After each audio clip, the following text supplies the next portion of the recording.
Hello dear students, जे advance का एक question है, ठीक है ना, कि इस इंटीग्रल को सॉल्व करना आपको। ठीक, चलिए शुरुआत करते हैं सोल्यूशन की। सबसे पहले हम क्या करने जा रहे हैं, पुट कर दिया आपने इस इंटीग्रल में 1/2 cos x को t एज्यूम कर लेते हैं।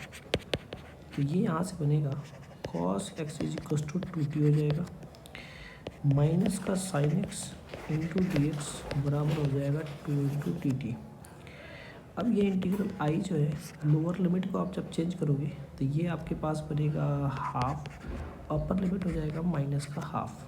ठीक, ई की पावर में मॉड ये 2t हो जाएगा, ब्रैकेट में 2 sin t बन जाएगा, प्लस का 3 cos t बन जाएगा, और यहाँ पर आएगा माइनस ऑफ 2 इंटू का dt हो जाएगा। ठीक, इस माइनस की वजह से ये इंटीग्रल के लोअर लिमिट अपर लिमिट को जब चेंज करेंगे तो ये माइनस साइन गायब हो जाएगा। तो ये आपके पास बन जाएगा माइनस हाफ से लेकर हाफ। यहाँ पे एक प्रॉपर्टी लगाई गई है, जब हम लोअर लिमिट और अपर लिमिट को चेंज करते हैं तो यहाँ पर एक माइनस साइन आ जाता है। तो ये वाली माइनस की वजह से ये लिमिट चेंज कर दिया हमने। ठीक है, तो ये माइनस साइन गायब हो जाएगा। इसके बाद से आपके पास बचेगा ई की पावर मॉड 2t ब्रैकेट में 2 sin t प्लस का 3 cos t इंटू 2 इंटू का dt।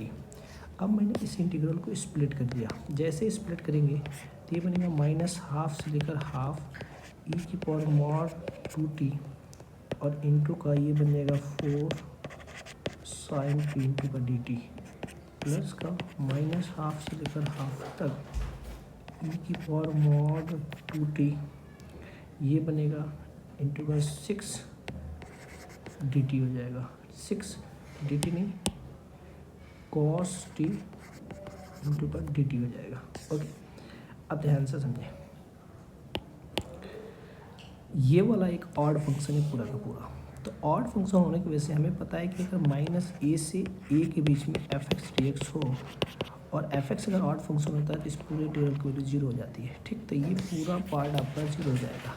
और एक प्रॉपर्टी और आपने पढ़ा होगा कि अगर माइनस ए से ए हो, एफ एक्स इंटू का डी एक्स हो, और एफ एक्स अगर माइनस ए से A F x into D x हो, और एफ एक्स अगर इवन फंक्शन है तो ये होता है ट्वाइस ऑफ 0 से लेकर A F x into D x. तो ये प्रॉपर्टी के अकॉर्डिंग ये वाला चीज़ को ऊपर कर देते हैं। ठीक, तो ये पूरा का पूरा 0 हो गया, और ये वाला चीज़ बचेगा, ये आपके पास बन जाएगा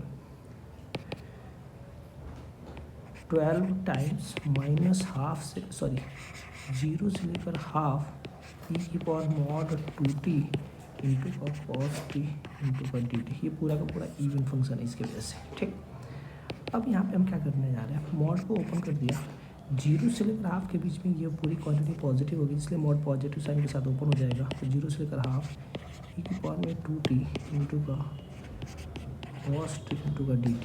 ठीक है, अब बात करते हैं आगे की। एक प्रॉपर्टी आपने पढ़ा होगा कि इंटीग्रेशन जो भी हो, ठीक है ना, या फिर ई की पावर ए एक्स इंटू का कॉस बी एक्स का जो इंटीग्रल होता है वो होता है ई की पावर में एक्स और ऊपर में ए स्क्वायर प्लस का बी स्क्वायर ब्रैकेट में ए कॉस बी एक्स प्लस का बी साइन बी एक्स के अकॉर्डिंग इंटीग्रेट हो जाता है। ठीक है, तो इस वाले इंटीग्रल को जब इंटीग्रेट करोगे तो ये बनेगा 12 ब्रैकेट में ई की पावर में 2t और अपॉन में 2 का स्क्वायर प्लस 1 का स्क्वायर ब्रैकेट में 2 cos x और फिर प्लस का 1 sin ये x नहीं होगा t हो जाएगा ये। ठीक, और फिर upper limit lower limit 0 upper limit half, बस इसमें अपर लिमिट और लोअर लिमिट रख दो, आपका ये इंटीग्रेट हो जाएगा। Okay, thank you so much.